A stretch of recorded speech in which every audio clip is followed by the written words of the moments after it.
7 శ్రమలో కూడా దేవుడు ప్రేమతో కూడినటువంటి సువార్తన ప్రకటిస్తున్నాడు. ఈరోజు నీకు ఎన్నో శ్రమలు పెడుతూనే దేవుని ప్రేమ చూపిస్తా ఉంటే, దేవుడు నన్ను శిక్షించాడు, దేవుడు నన్ను ఎలా చేశాడేంటి అని అనుకుంటున్నావే తప్ప దేవుడి ప్రేమ నువ్వు అర్థం చేసుకోవట్లేదు. యోనా అనే ఒక వ్యక్తి ఉన్నాడు, దేవుని సేవ చేసే వ్యక్తి. అయితే దేవుడు అన్నాడు ఒకరోజు, యోనా నువ్వు నినివే పట్టణం అనే ఆ పాపులున్న ప్రాంతానికి వెళ్ళి సువార్త ప్రకటించయ్యా, వాళ్ళందరూ కూడా మారుతారేమో అంటే ఇతను అంటున్నాడు, అయ్యా నేను వెళ్ళను, వాళ్ళు మంచోళ్ళు కదయ్యా, వాళ్ళకి సువార్త ప్రకటించిన వేస్ట్, వాళ్ళు మారరు, నేను వెళ్ళను అంటున్నాడు. వెళ్ళమన్నా నినివేకి వెళ్లకుండా తర్షీషు అని ఇంకొక ప్రాంతానికి వెళుతున్నాడంట. దేవుని బిడ్డలారా, దేవుడు ఏం చేస్తాడు మరి? వినకపోతే అతనికి కొన్ని శ్రమలు కలిగించి బోధ చేస్తాడు కదా. దేవుని బిడ్డలారా, అతడంట తర్షీషుకు వెళుతున్న మార్గంలో వాడ మీద వెళుతుంటే, ఆ వాడ మీద వెళుతూ ఉండగా పెద్ద తుఫాను వచ్చేసిందంట. దేవుని బిడ్డలారా, సముద్రం పొంగిపోతుంది.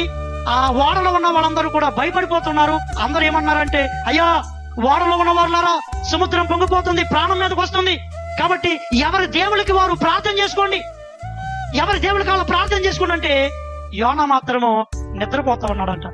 ఆ ఓడ మరి నావికుడు వచ్చి, ఒరే బాబు లేచి ప్రార్థన చేసుకో, ఏంటి ఇలా ఉన్నావేంటి అని అంటే యోనా అన్నాడు, అయ్యా ఇదిగో ఈ సముద్రం పొంగిపోవడం కానీ లేదంటే ఇంత ప్రళయం కానీ ఎందుకు వస్తుందంటే నాకు అర్థమైపోయింది, నా వల్లే వస్తుంది, కాబట్టి సముద్రంలో నన్ను పడేస్తే ఈ సముద్రము గాలి తుఫాన్లు ఆగిపోతాయి, మీరు హ్యాపీగా ఉంటారు అని చెప్పగానే దేవుని బిడ్డలారా, అతన్నంట సముద్రంలో పడేశారు.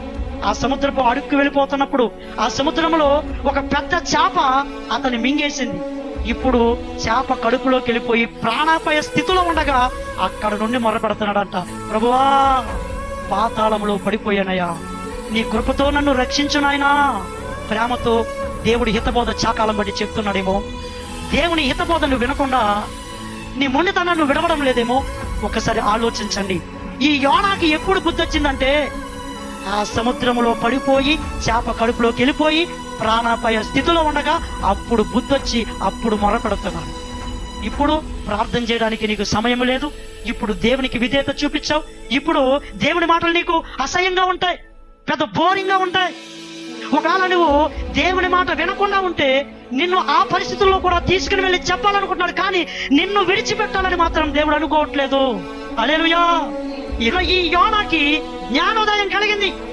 ఈ శ్రమలు ఎందుకు వచ్చాయో నాకు అర్థమైపోయింది, ప్రభువా నేను నీ మాట వినలేదు అని గ్రహించుకున్నాడు. నీకు చాలా రోజులు బట్టి ఏం చెప్తున్నాడు దేవుడు, ఏం సరి చేసుకోమంటున్నాడు?